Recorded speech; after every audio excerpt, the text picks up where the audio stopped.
ये वही सम्राट था जिसने देवराज इंद्र को भी युद्ध भूमि में ललकारने का साहस किया। लेकिन धर्म का पालन करने वाला ये राजा स्वर्ग के विरुद्ध क्यों खड़ा हुआ? यही है हमारी कहानी।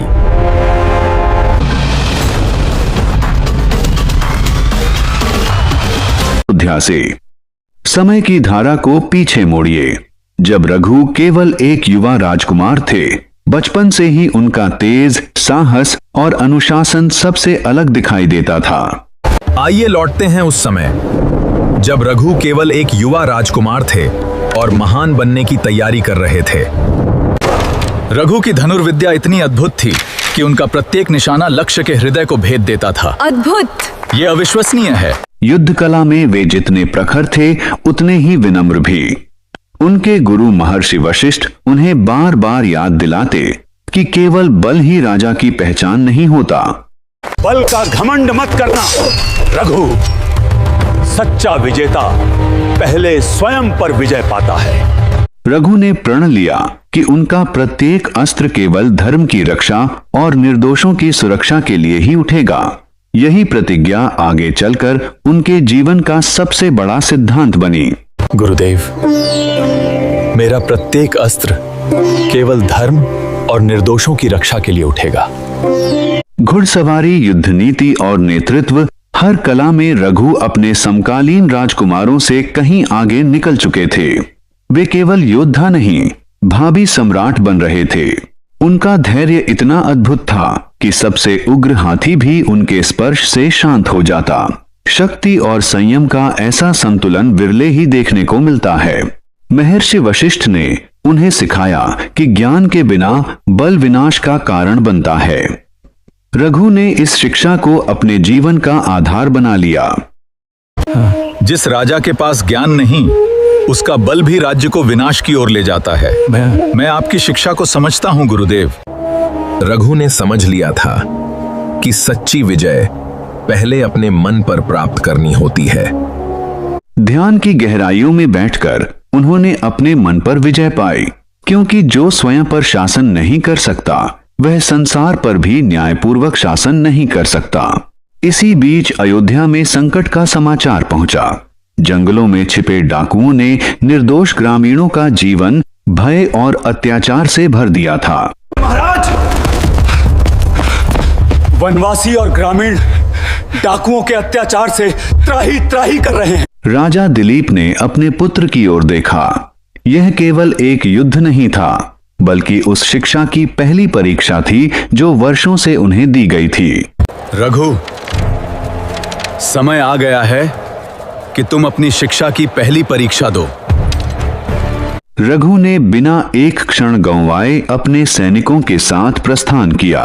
उनके मन में केवल एक संकल्प था, जब तक वे जीवित हैं, कोई भी निर्दोष भय में नहीं जिएगा। जब तक मैं जीवित हूं, कोई भी निर्दोष भय में जीवन नहीं बिताएगा।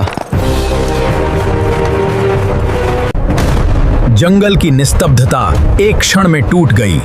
धर्म का रक्षक युद्ध भूमि में उतर चुका था। रघु के सामने डाकुओं की विशाल टोली खड़ी थी। संख्या उनके विरुद्ध थी, लेकिन उनका विश्वास धर्म और सत्य की शक्ति पर था।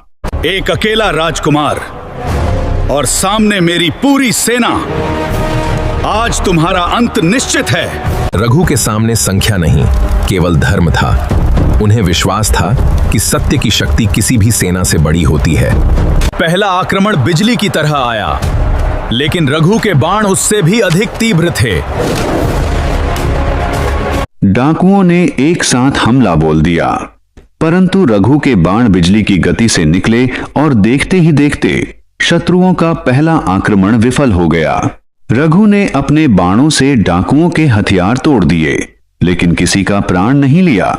वे जानते थे कि सच्चा योद्धा पहले शांति का अवसर देता है। मैं हत्या नहीं चाहता।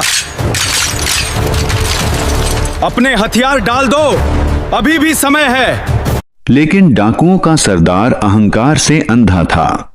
उसने अपने साथियों को फिर से आक्रमण का आदेश दिया और चारों ओर से रघु को घेर लिया। दया राजा को शोभा देती है, जंगल में केवल ताकत का कानून चलता है।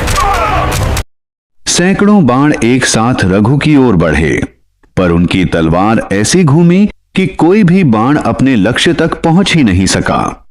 रघु की तलवार मानो वायु बन गई। एक भी बाण अपने लक्ष्य तक नहीं पहुंच सका। क्षण भर में रघु ने पलटवार किया। उन्होंने शत्रुओं के शरीर नहीं, उनके हथियारों और अभिमान को निशाना बनाया। यही धर्म युद्ध की पहचान थी। उन्होंने शत्रुओं को नहीं, उनके अहंकार को निशाना बनाया। यही था एक धर्म योद्धा का मार्ग। अब स्वयं डाकुओं का सरदार रणभूमि में उतरा। उसकी विशाल कुल्हाड़ी की गर्जना से जंगल कांप उठा, लेकिन रघु का साहस तनिक भी नहीं डगमगाया।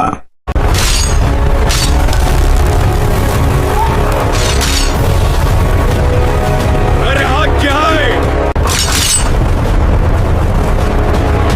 अब देखता हूं तुम्हारा धर्म तुम्हें कैसे बचाता है।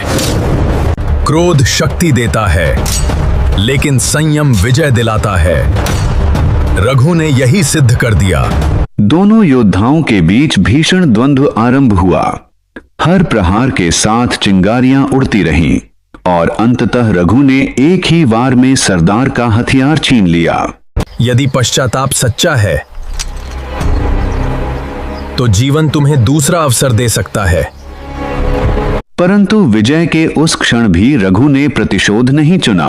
उन्होंने पराजित शत्रु को जीवन दान दिया, क्योंकि उनके लिए धर्म क्रोध से कहीं अधिक महान था। अपने सरदार को परास्त और रघु की करुणा को देखकर सभी डाकुओं ने हथियार डाल दिए। उस दिन भय नहीं, न्याय की जीत हुई।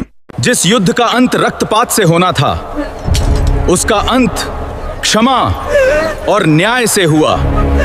ग्रामीणों की आंखों में वर्षों बाद आशा लौट आई। उन्होंने रघु को केवल अपना रक्षक नहीं, बल्कि धर्म का सच्चा प्रहरी मानकर आशीर्वाद दिया। आज हमने केवल राजकुमार नहीं, सच्चे धर्मराज के दर्शन किए हैं। जब रघु अयोध्या लौटे, तब राजा दिलीप ने उनके पराक्रम से अधिक उनके चरित्र की प्रशंसा की, क्योंकि जिसने शत्रु का हृदय बदल दिया वही सच्चा विजेता कहलाता है। रघु, तुमने शत्रु को हराया ही नहीं, अपने चरित्र से उसे बदल भी दिया। महाराज, समय आ गया है। ये राजकुमार अब सम्राट बनने के योग्य हो चुका है। हाँ ऋषिवर, मुझे आपकी बात का मान है। अयोध्या की राजसभा में एक ऐसा निर्णय होने वाला था जो पूरे भारतवर्ष का भविष्य बदल देता। रघु, अब समय आ गया है कि सूर्यवंश का ये मुकुट तुम्हारे मस्तक की शोभा बने। अगले भाग में होगा रघु का राज तिलक और फिर आरंभ होगा उनका दिग्विजय।